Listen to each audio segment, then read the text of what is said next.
Father, who art in heaven, hallowed be thy name.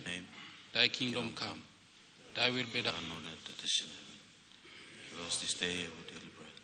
Forgive us our trespasses, those who trespass against us. Lead us not into temptation.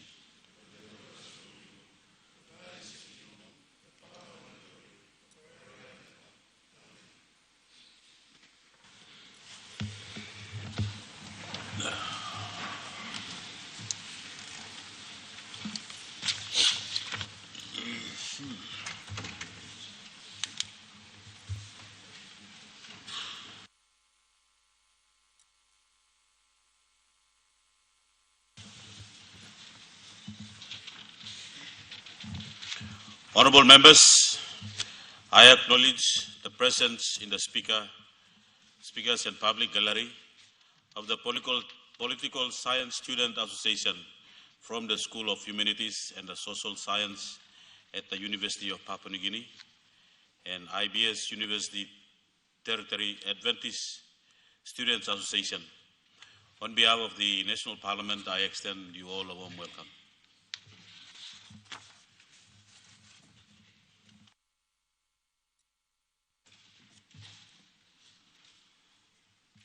Honourable members, I have to inform the Parliament of the death on 16 July 2026 of Mr. Bennett Hagoria, a former member for Yangru Sausia, Open Electorate in the 6th National Parliament from 1997 to 2002 and 7th National Parliament from 2002 to 2007.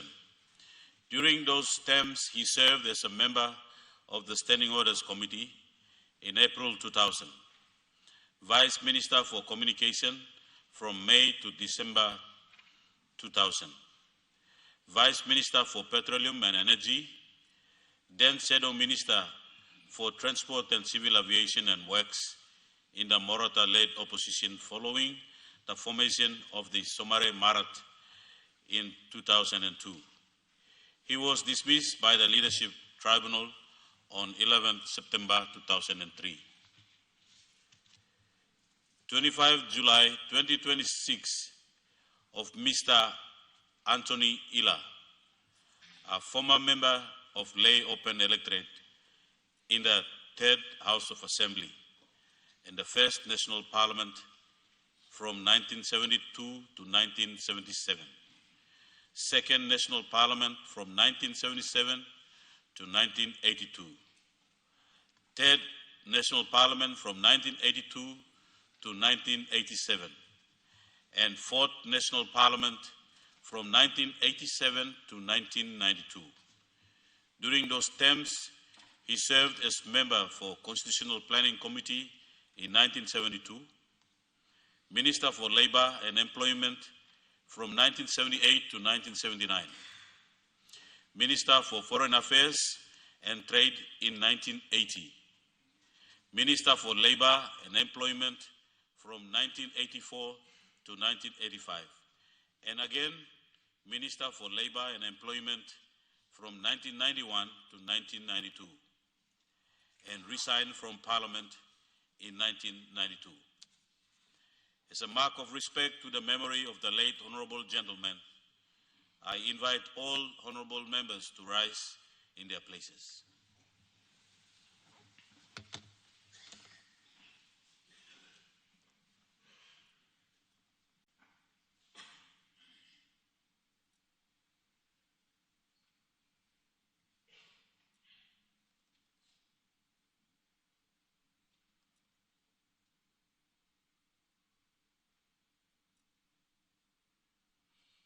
I take the Parliament.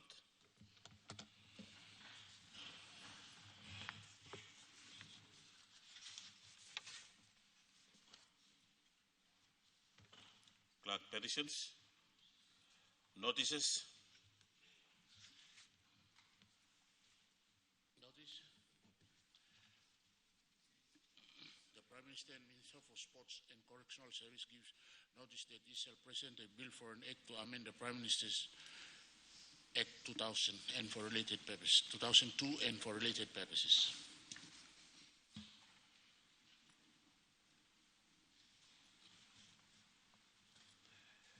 papers. Honorable members, question time. The Honorable Member for North Fly. Thank you, Acting Speaker. Long Luxalong, people will not fly. And once again, Gublawini lo yumi ogata kambong lo here. Asking Lomi is to the Minister for Health and National Disaster Service. And the Prime Minister may take note and relevant departments are ministers. This is in relation to the El Nino situation that we have and we are facing as a country and across the Pacific. I take note of the minister's press release yesterday in relation to the report from the National Weather Forecast and the update that the minister released yesterday categorizing the status of the El Nino effects across the country in 3 categories: the critical ones, the extreme, the alert, and the to be watched or moderate. And further, there is outline of the minister's department, how they are trying to address the El Nino as a holistic approach to the country. And there was an NEC decision yesterday, in his press release, NEC decision number 154 of 2026, and also from the Finance Department, the FI that came out this morning, I guess, FI 3 of 2026, outlining where we will source the money, especially from the DSIPs and PSIP, to counter at the front runners as a district and the province. And they have categorized the allocation for the province and the districts of how much we would use. For the districts, 5 million we should reappropriate, and also for the provincial government, 10 million will reappropriate to counter this on the ground. I want to, Mr. Acting Speaker, inform that to the Minister, but specifically for my province and the 2 districts that we are faced in the province, this Western Province, up in the north and the Middle Fly, we are categorized moderate or severe. But my situation is even extreme. So I would escalate my situation from the northern part of the province. I will put it to the extreme critical, because all my service line by river, by Fly River, has been cut off. No food, no nothing as of today. Now, that's the level of escalation I want to inform the House to the Minister. So when categorizing for my district and the Middle Fly, we will be up at the critical stage. Now, I have the other point, Mr. Acting Speaker, before I would ask a question.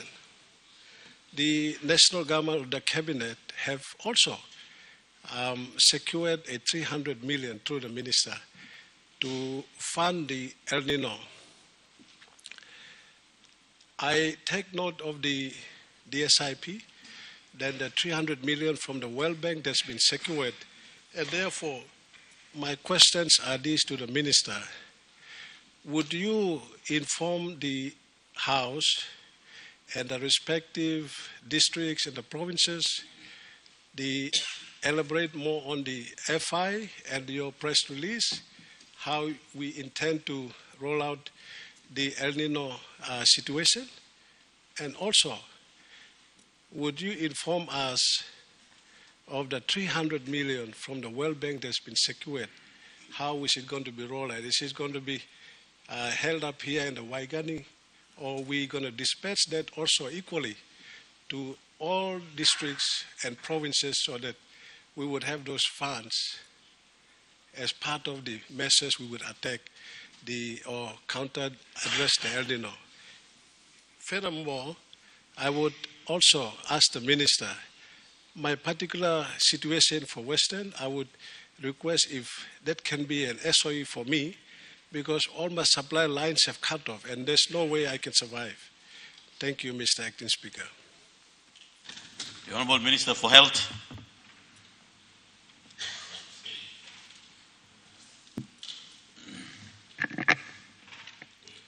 Thank you, Mr. Deputy Speaker. I'd like to thank the good member for Not Fly for this very important question.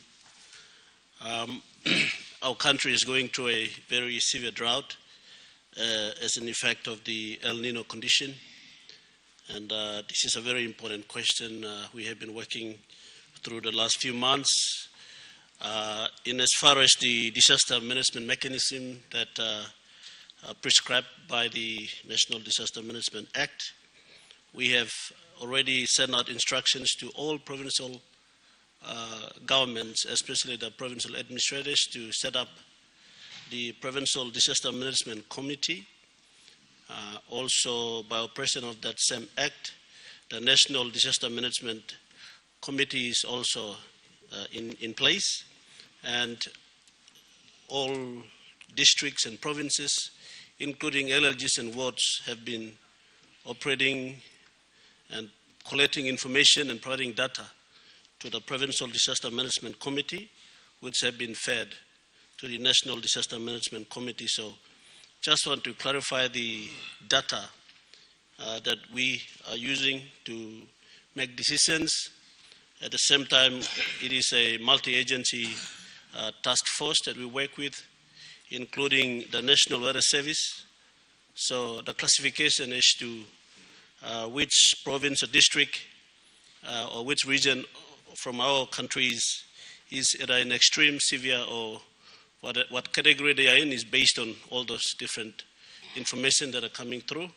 So I would like to encourage all our provincial disaster management committee to work very closely with the districts and the wards to make sure that those data, the reports are coming through. Even if it means for you to send the reports every week, you have to do that, because that is the information that we use at the National Disaster Center to be able to coordinate with our development partners and our national government to be able to provide the relief that is needed. In as far as my press release and the financial instruction is concerned, yes, we have a table that at the NEC, and NEC has prudently made a decision to get our provinces and districts to respond at the local level, which is what it should be. And the financial instruction which has come out this morning is to use the DSIP and PSIP that is within the budget to be able to use for El Nino or drought conditions at the districts and the province. So I thank the Minister for Finance and the Department of Finance for making that financial instruction available. The provincial governments are allowed to use 10 million kina, up to 10 million kina of the PSIP and 5 million kina by the DDA to be able to use to El Nino related costs. So that's at the local level, and that's something that all of us are working on. Our people are demanding us that they have serious issues, and food. We have issues in even the health centers and our primary health care, provincial hospitals, and as far as health is concerned, is all scaling down services because of the lack of water in some of these very seriously affected provinces. And I think the same is happening in education and others. So where we can, I urge the provinces and the districts to use the financial instructions to be able to intervene immediately while our national government work through the Treasury Department to find help to support, give more support. With as far as the 300 million kina loan that he was alluding to, I think I would ask the Treasury or the Prime Minister to respond to that, if not now, maybe later. Thank you. We have a supplementary, Governor for Southern Highlands. Thank you, Mr. Deputy Speaker. The El Nino-induced prolonged. Three questions, so I will entertain the Governor for Western Islands after the Governor for Southern Islands, only supplementary. Governor, Southern Islands. Thank you, Mr. Deputy Speaker. The current El Nino-induced prolonged drought is developing into a national emergency, particularly across the entire country. The Prime Minister has already directed all provinces and districts to prepare an extraordinary and prolonged dry season, indicated to all provinces and districts to prepare documentation in relation to effects of this disaster.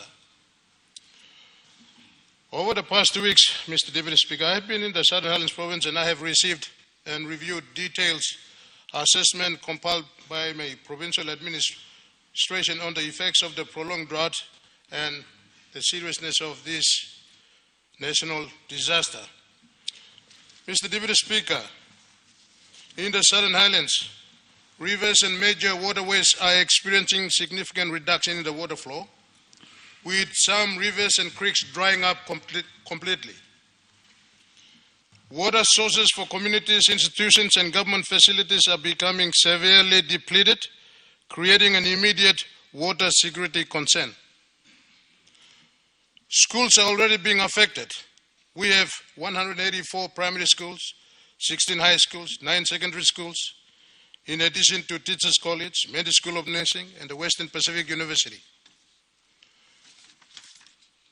In some of these locations, schools and health centers are being forced to reduce classes and services to half-day operating because of inadequate water supply and deteriorating conditions. Mr. Speaker, there are increasing concerns and the public health, hygiene, nutrition, and availability of safe drinking water, particularly for children and elderly people and vulnerable communities.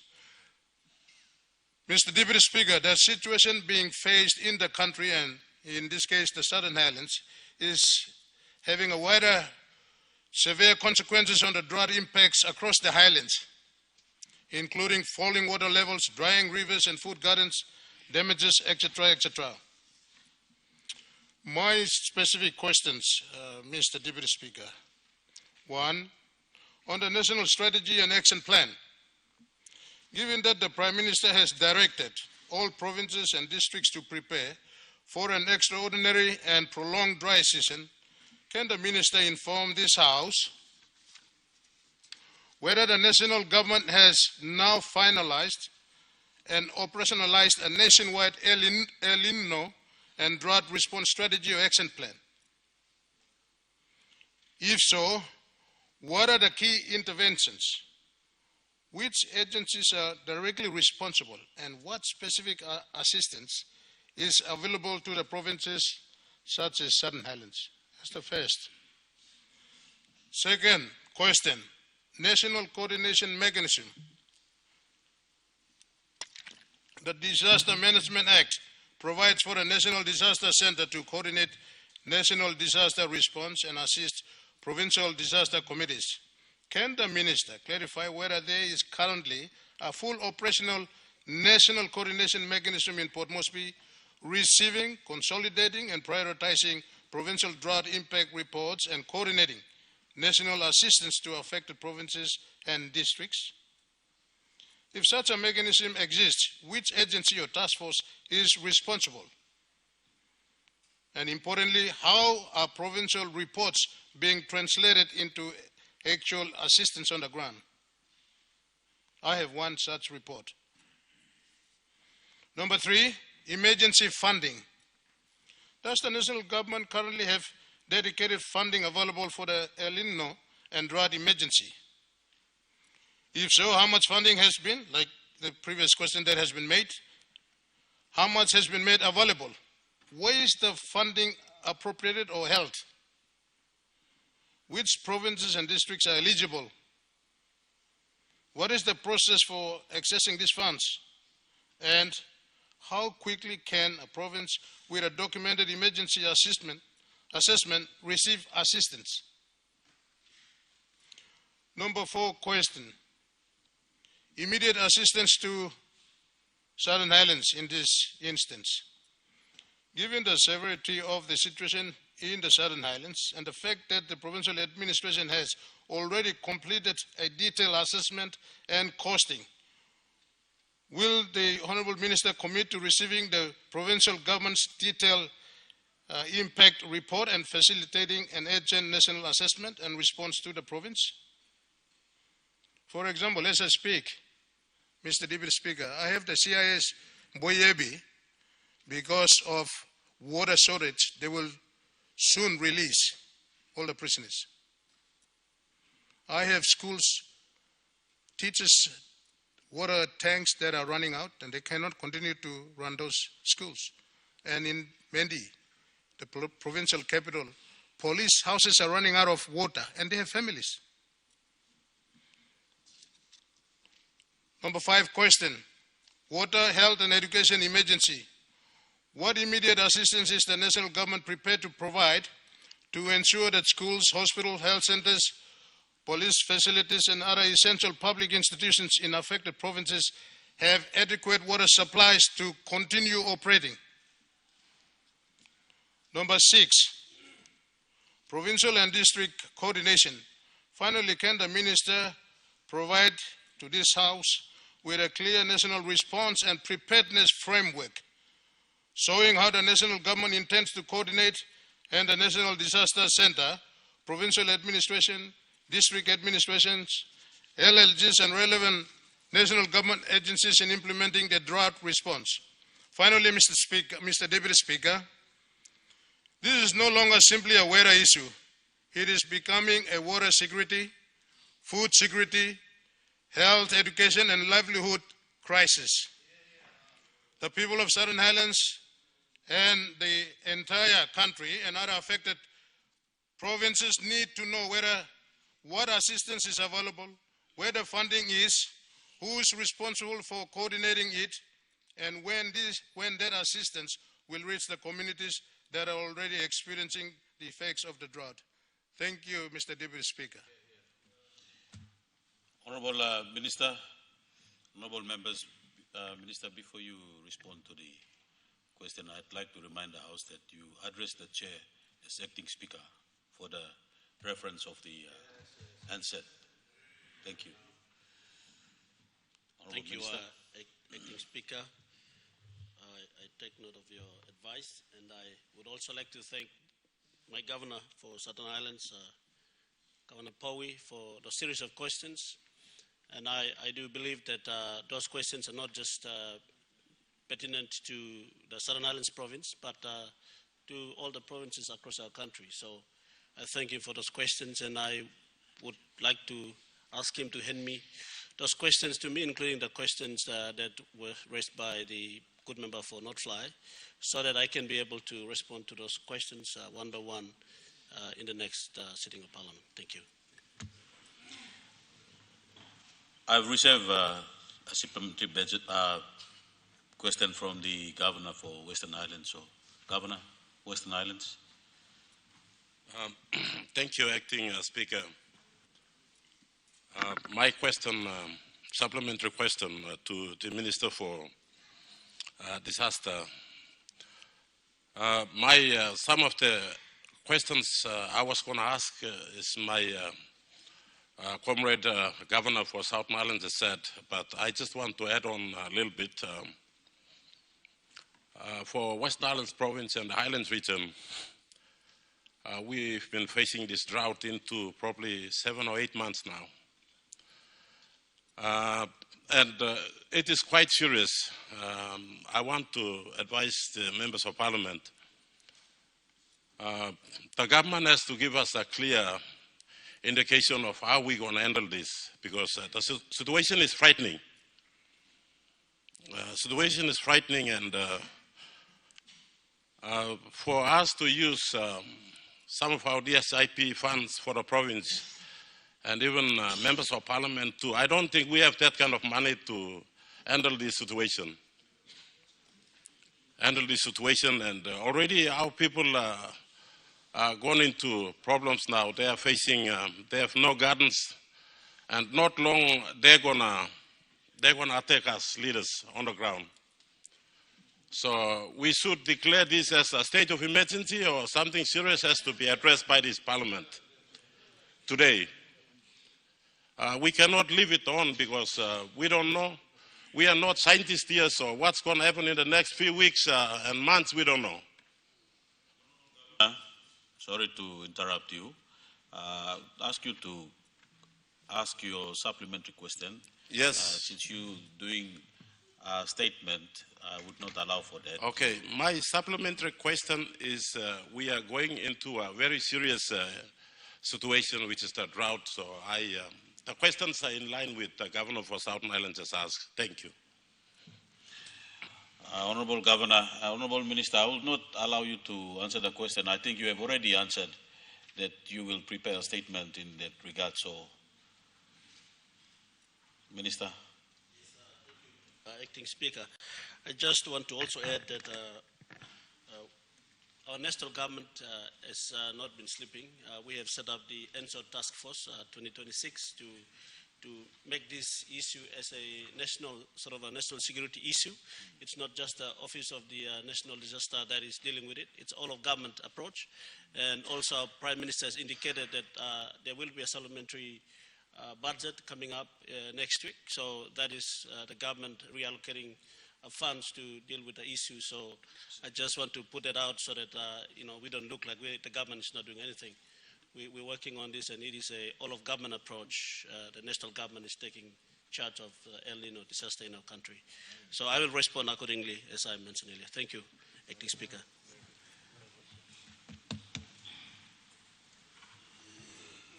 Governor for Central. Thank you, Acting Speaker.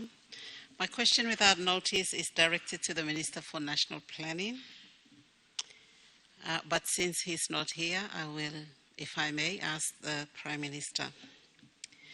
And it pertains to the PNG LNG IDG funds for 2026. Mr. Speaker, Acting Speaker, I understand that the annual appropriation for the Papua PNG LNG IDG funds is apportioned among the 5 impacted provinces. I also understand from conversations between my staff and the relevant senior officers of national planning that the amount apportioned for the central province,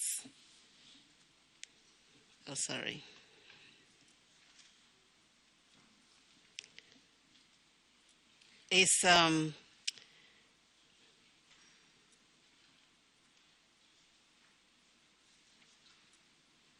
17.4 million for Central Province out of the 70 million that was appropriated in the 2026 budget.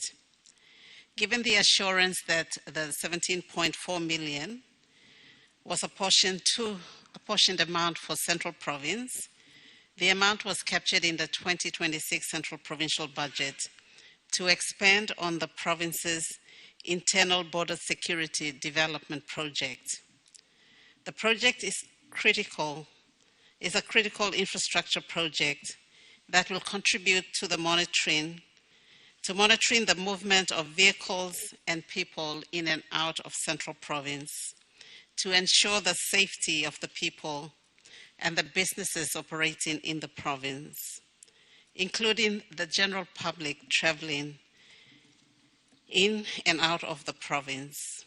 This infrastructure will also reduce the incidents and occurrences of illegal land grabbing, as well as protect the province from other social security and biosecurity risks. Mr. Speaker, given that the capital city of this nation is located in the heart of Central Province, the province is at extremely high risk of experiencing the negative impacts of the Connect PNG project, far outweighing the positive impacts if the national government does not or has not undertaken due diligence nor address the real and potential threats to the people of Central Province.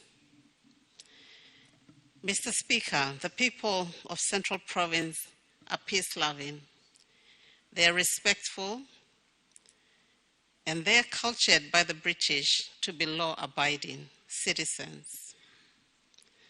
Our civilized nature and culture should not continue to be taken for granted.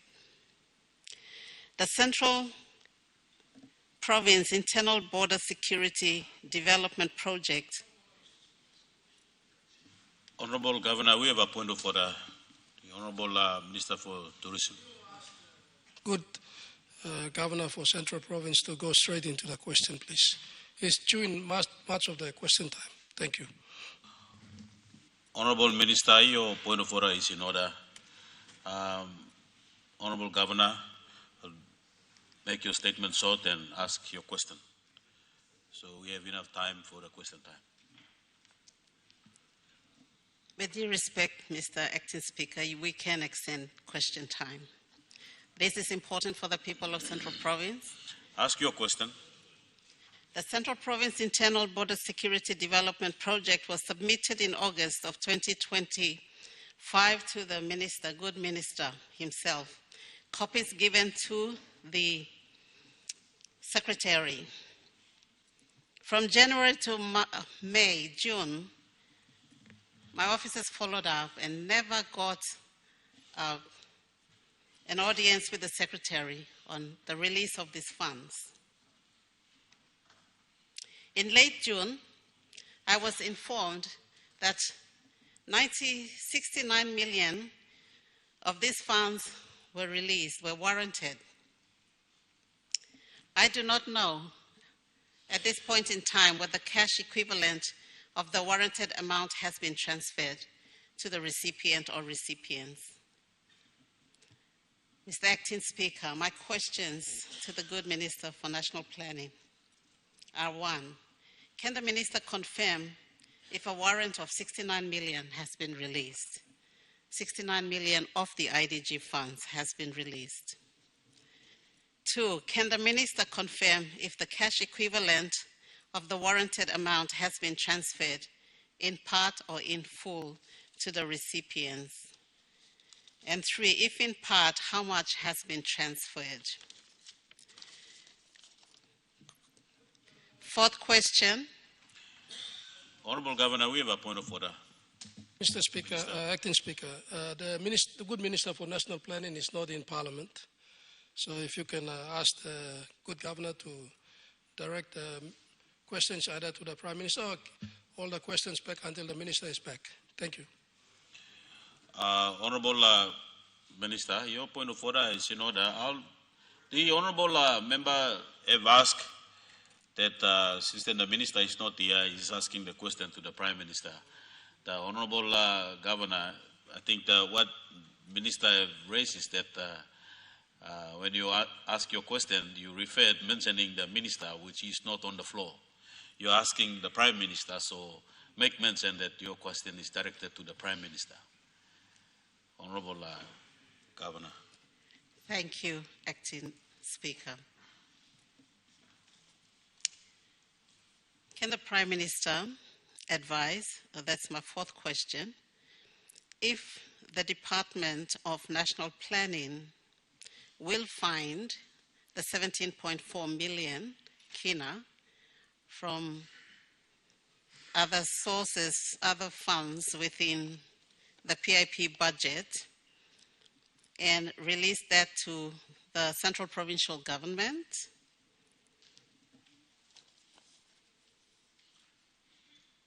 Or should the Provincial Assembly go back and prepare a supplementary budget to reduce our budget by 17.4 million kina?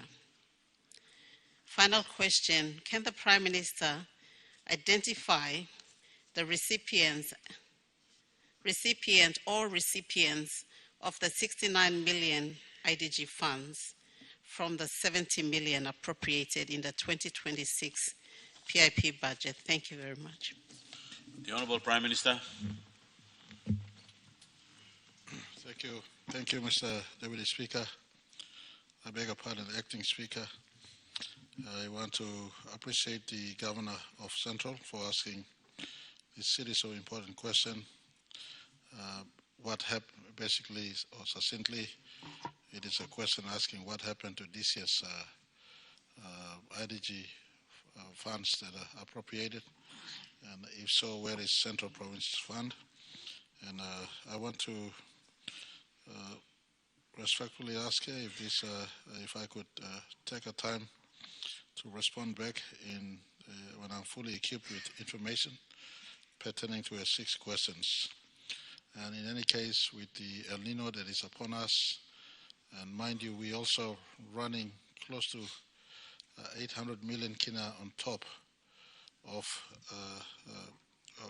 this year's allocations, trying our very best to make sure fuel is kept at the low price we enjoy today comparatively to other countries in the region. So not ordinary times. It's a hard time with the fuel crisis induced by the conflict happening in the Middle East and elsewhere, with the El Nino that is now amidst us.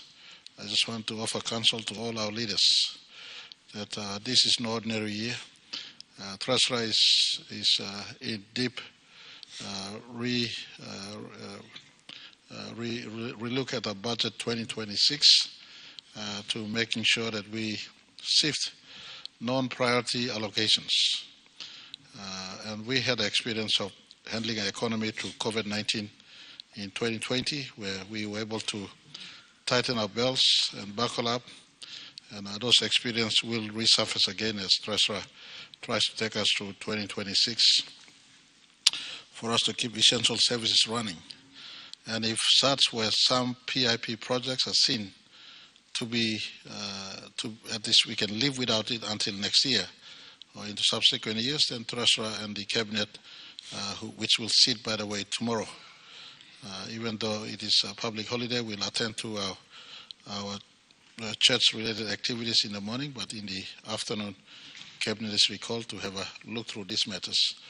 And if the IDG of Central Province is found to be amongst that, not just Central, but the PNG, LNG benefiting provinces, we will advise those beneficiaries, including Central Province, as to what happens.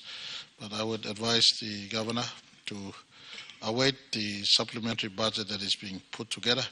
It is not a supplementary budget in surplus, but it is a supplementary budget in deficiency.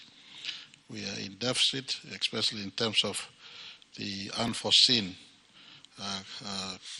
expenditures that we must bear as a result of these two critical man-made and natural disasters. So the IDG questions that Governor rightfully asked, I will respond in due course exactly what happened to the 70 million kina, the recipients, if it has gone out yet at this stage. I'm not fully briefed on the status of that fund. In fact, I have written already, by the way, to the Planning Secretary, Planning Minister, to give me update on other matters, including this IDG, so I'll make haste to find out what especially happened if it has been released. If it has not been released, then the combined discussions on the supplementary budget will establish whether we take up all of IDG or some of IDG this year. All this will be appropriately advised, remitted to all stakeholders in the budget of 2026, including Central and others for the IDG for 2026. Good question, Governor. We will get back to you in full detail. You're fully entitled to understand what has happened to funds meant for Central Province. Thank you. The Leader of Government, the Leader of Opposition. Thank you, Acting Speaker. My question without notice, Acting Speaker, goes to the good Prime Minister. Acting Speaker, the government has clearly highlighted that there is a crisis. It's called El Nino. The government has also admitted through the Prime Minister's statement right now that there has been an economic shift globally that's also affected fuel subsidy and our economic forecast for the 2026 National Development Budget.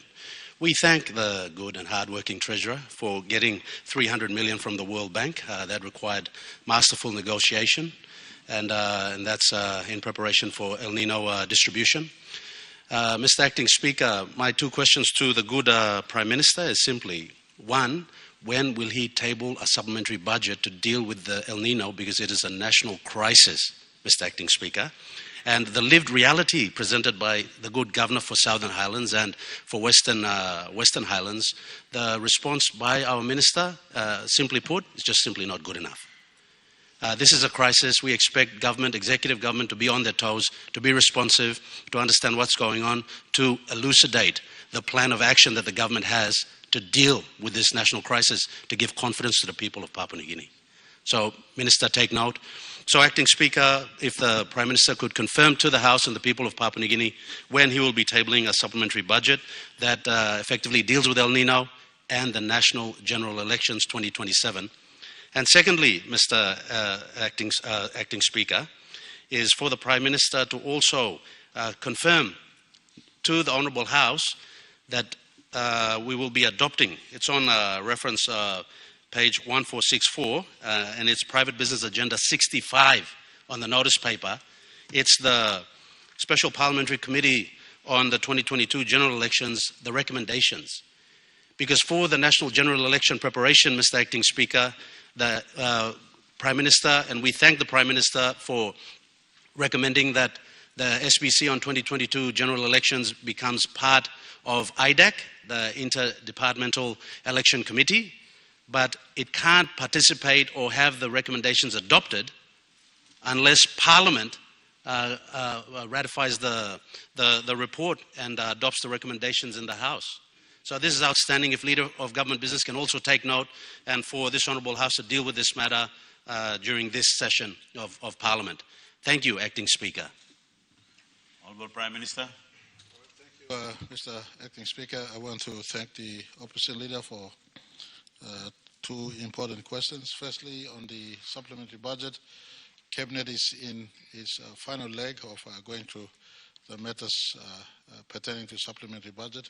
Treasurer is hard at work.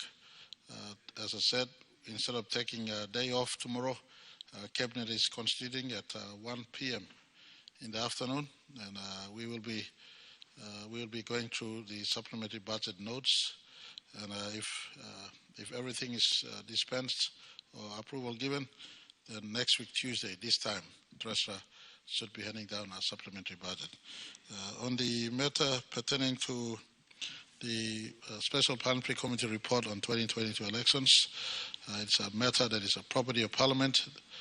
My government has embraced the Special Parliamentary Committee report to be part of the process that is going forward. Chairman of the committee, Governor Baird, is also invited to be part of the IDAC team as the interdepartmental committee who sits and looks through as the election preparation is going. If the recommendations that is processed, what we can do in the months that is ahead of us, we must do. What we cannot do, we could push to the next term of Parliament, because these problems are not just unique to 2022. We have been having these problems for as many elections. It must be intergenerational work to fix the election process. So those lowest hanging fruits, especially common role related matters and procedural matters, the new electoral commissioner is really on top of her game. She has recommended what to do. That is very much consistent with the committee's report, and we will attend to them. Others, we could address them and shift them to the next term of Parliament, and whoever is in charge of the executive government then could process in preparation for 2032. Thank you, Mr. Speaker, as Acting Speaker.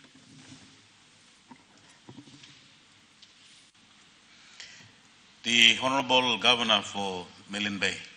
Thank you, Mr. Speaker, for giving me this opportunity. I'd like to direct my series of questions to the Minister for Treasury. I also would like the Finance Minister and Prime Minister to take note. I'm becoming a repeater station of Radio Milne Bay. I'll be repeating myself of the same issues that I've been raising, what is rightfully owed to the Milne Bay province, with all the natural disasters that we've been facing in our province after Cyclone Mila, and now we're going through this El Nino. And I think there was a bit of unfairness to other provinces who are oil palm producers, the likes of West New Britain and Oro province, who have received their levies, whilst Milne Bay province is still waiting. And I like to commend the Prime Minister for releasing 10 million in 2024, and also the Prime Minister made a commitment to also offset it in one of the budgets. Unfortunately, it's not in the budget as yet. I haven't cited it in 24 and 25, and also 26. And whilst I'm just hearing that there will be a supplementary budget, I'd like to ask the good Minister and the Prime Minister and Minister for Finance to acknowledge Milne Bay Province in giving us what is rightfully ours of our 42 million that is still outstanding, that is not making no interest rate whatsoever.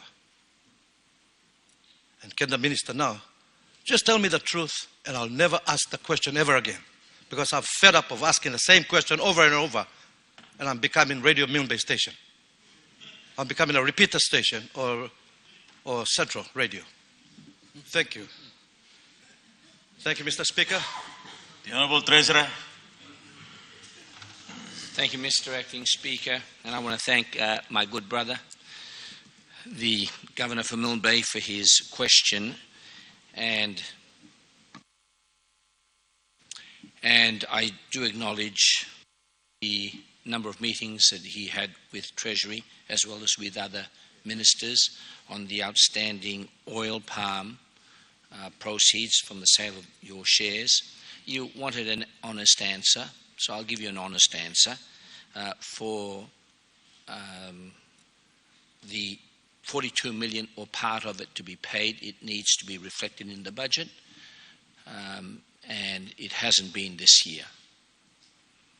And we now have a supplementary budget coming up. I can't preempt what the MEC, the NEC, or what the Planning Minister will recommend, but on your behalf, I would be more than happy to advocate again to make some kind of payment to you. Thank you for your question. The Honourable Governor for West New Britain. Thank you, Mr. Acting Speaker. Look also me by asking last question. Thank you, Acting Speaker. Now, Yumi Algata Okla facing this situation below El Nino. Waratu Okla dry up. So PNG Power 2 by facing serious issue. Mr. Acting Speaker, I'm power blackout, I'm unbearable lo Kimbe. Generator below me to lo business I'm bagarap. This la generator I'm costing 200,000 kina. People are suffering 24/7, there is no power. So one time through, sorry, me no mentioning Minister, unfortunately Minister Maru responsible for PNG Power is not here. I will ask this question to Prime Minister. One time through, you mean by transferring this C center, loss-making centers of PNG Power at the hands of provincial governments and districts, so that MIPLA can look out in affairs for PNG Power too, because we have been suffering for too long with constant blackout, that also aiding the law and order situations and loss of business. And most of the time PNG Power is not operating, not because of machine spoiled, but most of the time there is no fuel. And I hope that fuel subsidy the government announced, also benefiting PNG Power, so that they can continue to get some fuel. But the question is, will we consider giving the C centers to provinces to manage, so that provinces where you got capacity, MIPLA can partner one time company, also NBPL or Hagi or any competent operator, so we can operate ourselves. Thank you, Mr. Acting Speaker. Honourable Prime Minister. Thank you, Mr. Acting Speaker. Me like to thank you, Lord Governor Blong. West New Britain, lo ask him this very important question. Policy law, this Pangu led administration or coalition is set up also PNG Power, state-owned enterprise that you must look long fix him, and privatization or partial privatization has been the policy focus since 2023. And in the partial privatization thing, people are look long time, you may make him sambla kind of some C center where you can offload him, you may offload him, go out along all provinces where all you feel all can run him. Couple of regions or provinces he qualify. May give him talk picture or talk example. Along East and West Sepik, we're currently looking at a proposal where the Octeri subsidiary could look at running the power company in East or West, East and West Sepik. Currently, for instance, Octeri Power Company running power supply along Kimga, telephone, Tabubil as we speak. So this thing long offloading all C centers. The C centers, for clarity, are centers that are not earning money for the amount of money PNG Power spends in keeping the towns and areas lit up. So, I mean, wrong thinking, look long, offloading C centers, but we have to do it in a manner in which the balance in the interest of making sure the power services continue, the tariff increase is not exposed at the hands of the private supplier, and all the policy envelope around it to making sure this shift does work. Mr. Acting Speaker, the PNG Power we inherited from the reports we've picked up, and my own department commissioned Deloitte, and Deloitte have done a study into what is happening at PNG Power. And PNG Power in Mosem, one black car suppose you buy, and this is borrowing a member of the board, of present board, who made this reference, and it's correct reference or example. And also on black car where you may buy him lumla time or run him now. Every year you may not service him. No got service from 1975 coming up 1980. 1980 coming up 1990. 1990 coming up 2000, coming up today.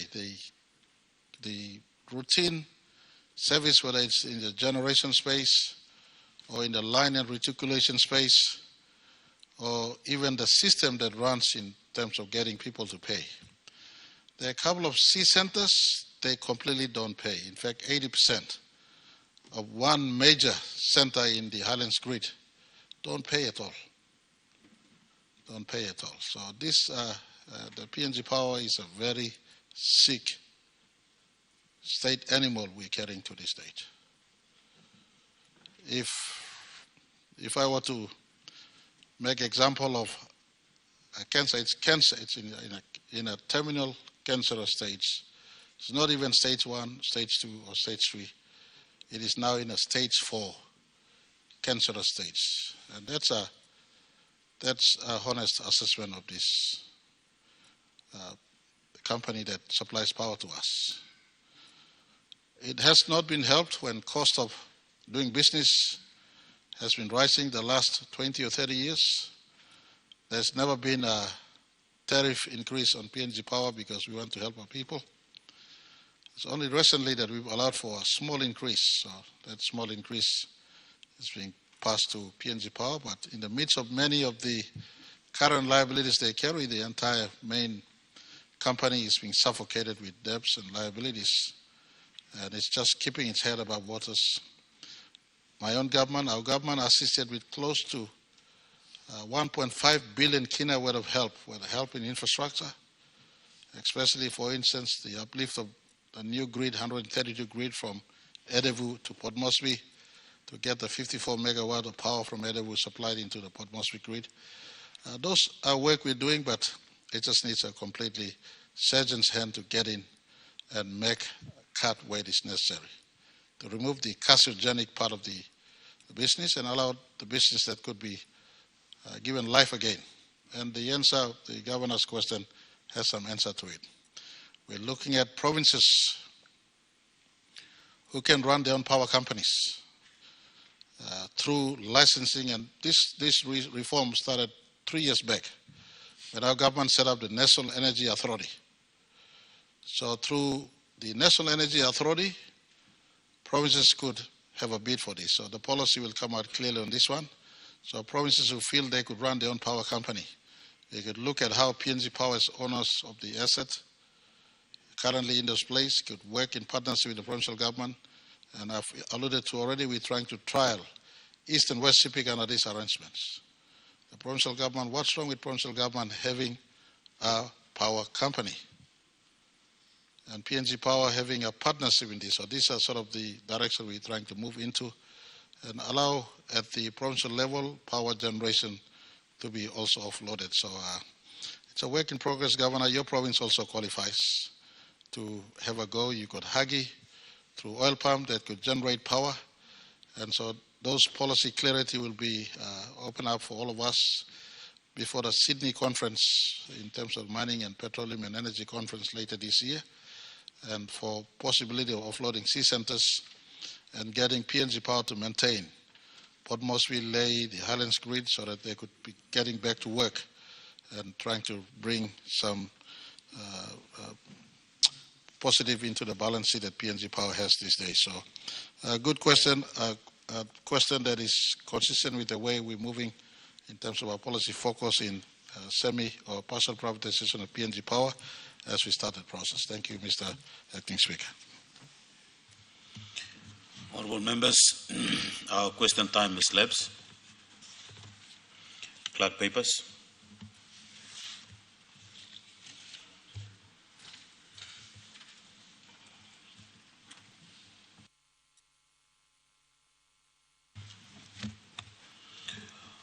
Honourable members, pursuant to status, I present the annual report of the Independent Commission Against Corruption for the year 2024 and 2025.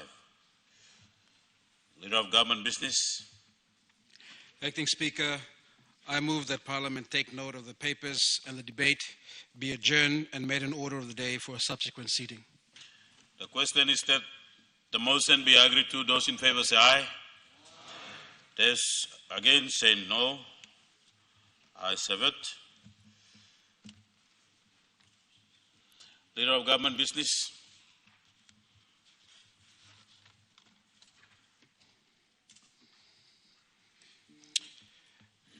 Mr. Acting Speaker, I move that so much of the standing orders be suspended as would prevent notice number 215, 216 of Government Business being called on forthwith. The question is that the motion be agreed to. Those in favour say aye. Those against say no. Ayes have it.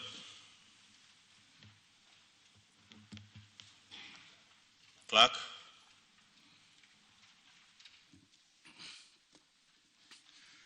Order of the day, number 215, Minister of Fisheries and Marine Resources.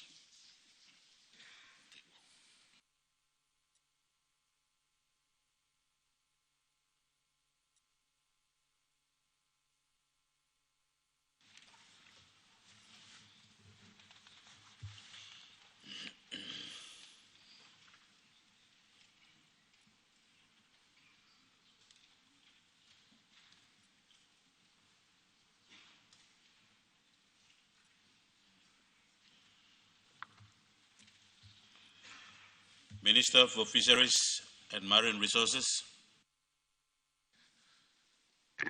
Mr. Acting Speaker, I present the organic law of Papua New Guinea's ownership of hydrocarbons and minerals and the consolidation and commercialization of Papua New Guinea business 2026.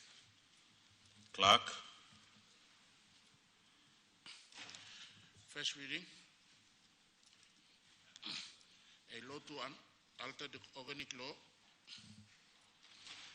on Papua New Guinea's ownership of hydrocarbon and minerals and consolidated commercialization of Papua New Guinea's business and for related purposes. In accordance with the Standing Order 222AA and the practice of the Parliament, the proposed law now stands referred to the Parliamentary Committee on Constitutional Laws and Acts and Subordinate Legislation.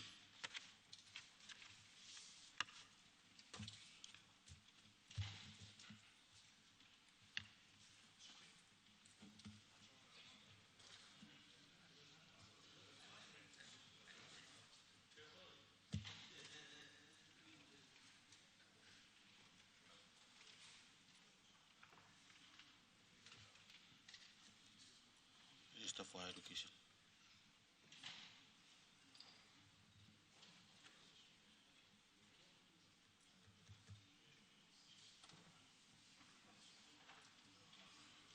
Clerk.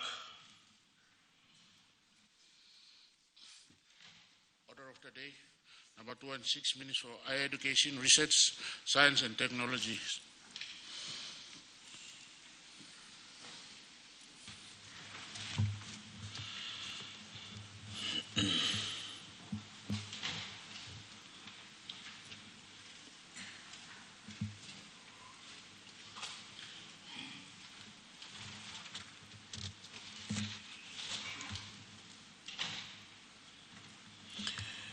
Minister for Higher Education, Research, Science and Technology and Sport.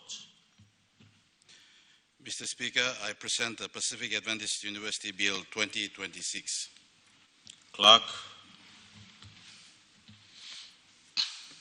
First reading, a bill for an act, A, to provide for the establishment and incorporation of the Pacific Adventist University, and B, to repeal the Pacific Adventist University 1997 and for related purposes.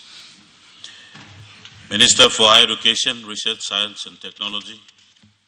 Mr. Acting Speaker, I move that the bill be now read a second time. Make your speech. Mr. Acting Speaker and honorable members of Parliament, I rise to present to this honorable House the Pacific Adventist University Bill 2026, a progressive legislative reform that seeks to repeal and replace the Pacific Adventist University Act 1997. This bill represents a significant step forward in modernizing the legal framework for one of Papua New Guinea's leading private universities, Pacific Adventist University. Mr. Speaker, this bill is anchored in our long-term national development frameworks, the PNG Development Strategic Plan 2010 to 2030, the Medium-Term Development Plan number 4, and our Long-Range PNG Vision 2050. These frameworks place education, and particularly higher education, at the center of human capital development. They aim to create a smart, wise, fair, healthy, and happy society by 2050. Mr. Acting Speaker, higher education institutions are the engine rooms that produce the thinkers, the innovators, professionals, and leaders who will drive our national development agenda in the decades ahead. The need for this legislative reform. Mr. Acting Speaker, the Pacific Adventist University was established under the Pacific Adventist University Act 1997. That framework, though effective at that time, is no longer adequate to respond to the current higher education environment, which has evolved significantly since the enactment of the Higher Education General Provisions Act 2014 and related national quality and governance frameworks. Mr. Speaker, the 1997 Act does not reflect contemporary governance structures, regulatory requirements, or modern institutional development pathways. This bill, therefore, provides a modern legislative foundation to support PAU's continued contribution to national human capital development. The key features of the bill. Mr. Speaker, the Pacific Adventist University Bill 2026 repeals and replaces the outdated 1997 Act with a modern framework. It confirms PAU's legal personality as a body corporate with perpetual succession. It strengthens governance by clarifying roles of the Council, the Administrative Committee, and Academic Senate, embedding transparency, merit-based appointments, and conflict of interest rules. It enhances financial and commercial powers under strong governance and accountability measures. It empowers the Council to make statutes and bylaws subject to head of state approval and National Gazette publication. It aligns with institutional governance, with national higher education standards, and PAU's Christian mission and philosophy. It provides transitional provisions to ensure continuity of existing institutional operations. Alignment with national development goals. Honourable members and Acting Speaker, this bill not merely is not merely administrative, it is strategic. It aligns PAU's growth trajectory with national education and economic development goals of our country. Through strengthened governance, PAU will be able to enhance academic competitiveness and quality. It will foster innovation and research. It will address skill shortages in critical national sectors, and it will attract international partnerships and investments. This is fully consistent with MTDP4 priorities, improving education outcomes, promoting knowledge industries, and building a productive and inclusive economy. Number 5, consultation and legal clearance. Mr. Speaker, or Mr. Acting Speaker, this bill was developed through broad and inclusive consultation involving the Department of Higher Education, Research, Science and Technology, the South Pacific Division of the Seventh-day Adventist Church, the PAU Council, the State's Solicitor's Office, the First Legislative Council, and of course, the National Executive Committee. All relevant legal clearances have been obtained, and the bill conforms fully with the Constitution of the Independent State of Papua New Guinea and enabling legislation. In terms of financial implications, Mr. Acting Speaker, there are no direct costs to the national government arising from the enactment of this bill. PAU will continue to fund its operations through tuition fees, church support, commercial initiatives, and development partnerships. This aligns with the government's commitment to shared responsibility in education service delivery. In conclusion, Mr. Acting Speaker and honorable members, the Pacific Adventist University's Bill 2026 is forward-looking reform. It supports the government's vision of a knowledge-based economy and a globally competitive workforce. It strengthens governance, accountability, and institutional autonomy, the key pillars of quality tertiary education. By supporting this bill, we are reaffirming our commitment to investing in Papua New Guinea's human capital, empowering institutions like PAU to nurture the next generation of leaders, innovators, and nation builders. I therefore commend the Pacific Adventist University Bill 2026 to this honorable House and urge all members to give your full support. Thank you, Mr. Acting Speaker.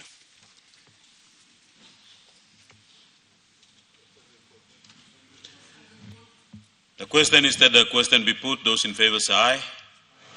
Those against say no. Ayes have it. The question is that the bill now be read the second time. Those in favor say aye. Those against say no. Ayes have it.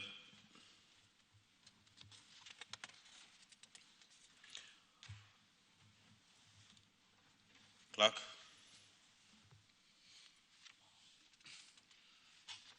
Second reading.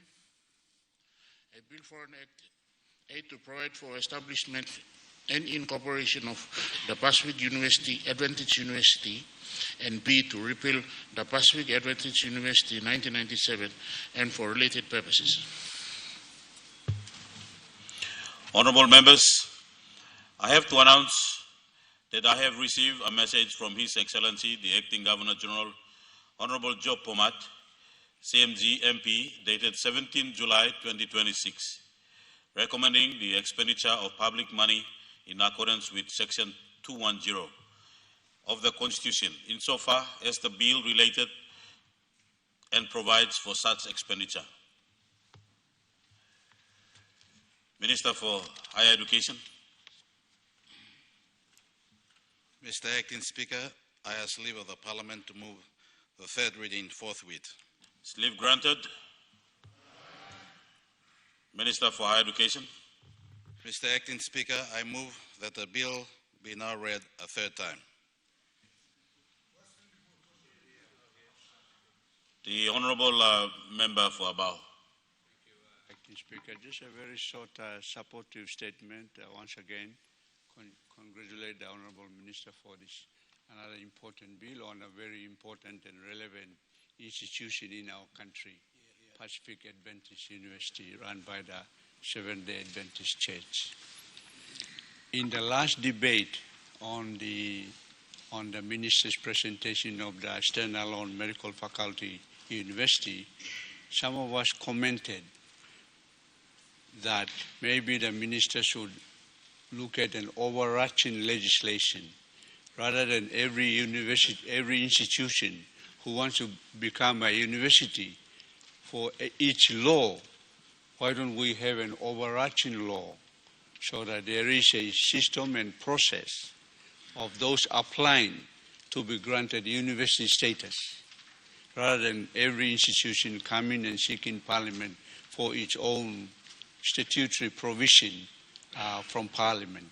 I thought that was one of those very, very strong recommendations, and in that regard, I was saying that some of the universities, for example, specialist colleges like the Goroka Teachers College, now the University of Goroka, I think there should be a transition towards some of these universities so that they can be seen as universities that can take on board all the courses in the country. For example, in this instance in Pacific Adventist University, I'm very, very glad that they picked up the nursing school component as well. So they are training nurses there. But I wonder if this new bill also will allow them to establish other lots of specialist programs. Those types of things. Though. So when there is a university, a law school can be established in those so-called general universities, rather than we become specialized at a medical-only university or agriculture-only like Budal before, teachers-only like Goroka College, Teachers Training College before. So I'm going to recommend in my intervention while supporting the bill that maybe the minister and the government should look at this concept to avoid all institutions coming for one statutory provision for them. Thank you, Deputy Speaker. Acting Speaker. The question is that the question be put. Those in favor say aye. Those against say no. Ayes have it. The question is that the bill be now read the third time. In accordance with the constitutional requirement, the bill must be passed by an absolute majority of 60 members. Clerk, please ring the bell.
Attendants, close the door.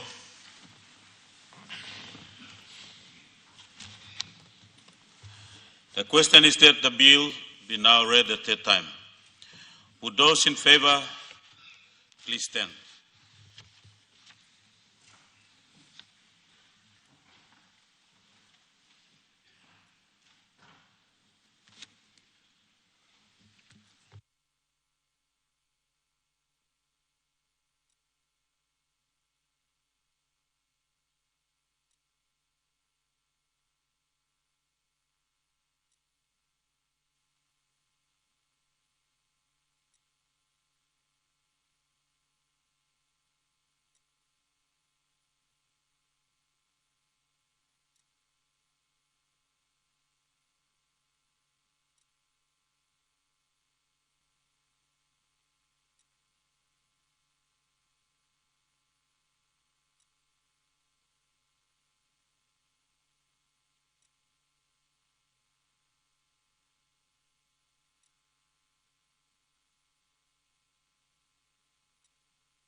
For your vote.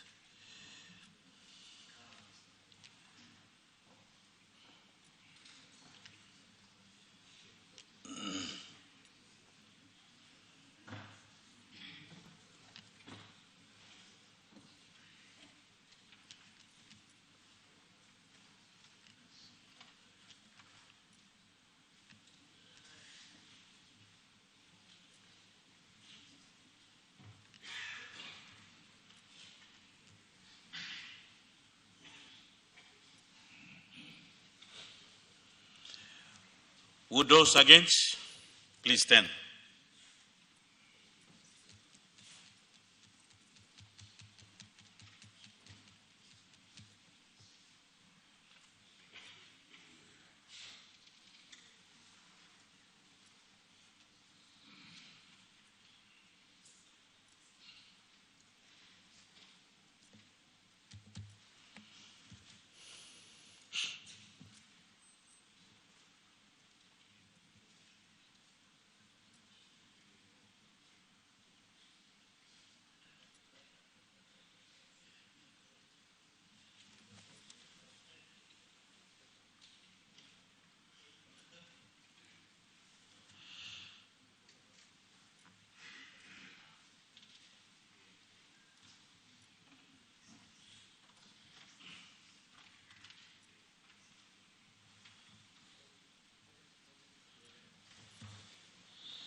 Don't use the House for your discussions while the session is still on, so giving you that notice.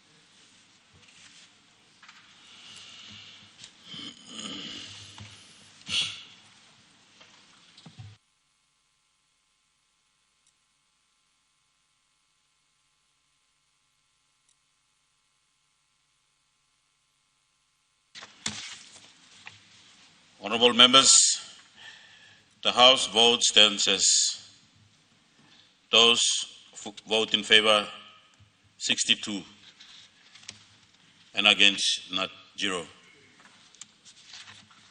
Clerk.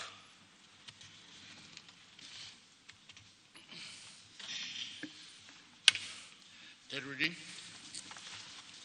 A bill for an act to provide for the establishment and incorporation of the Pacific University, Adventist University, and B, to repeal the Pacific Adventist University 1997 and for related purposes. Thank you, Minister.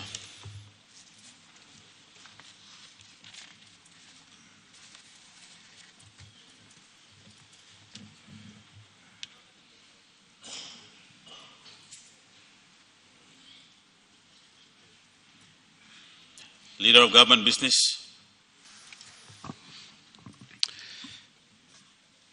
Mr. Acting Speaker, I ask Leave of Parliament to move a motion without notice. Is leave granted? Leader of Government Business.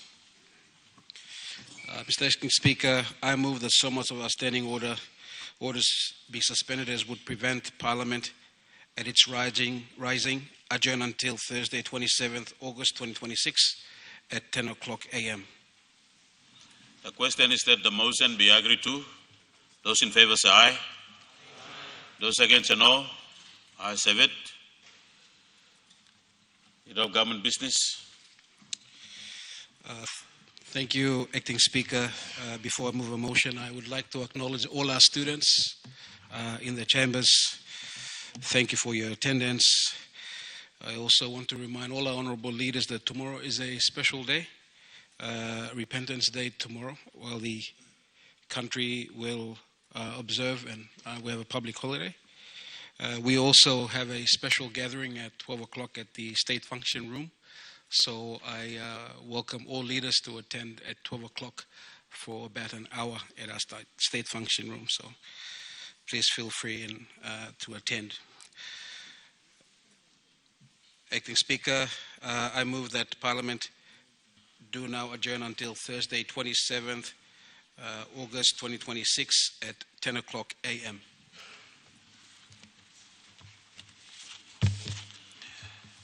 The question is that the motion be agreed to. Those in favor say aye. Those against say no. Ayes have it. Honourable members, I now adjourn Parliament to 27th Thursday, 10 o'clock a.m.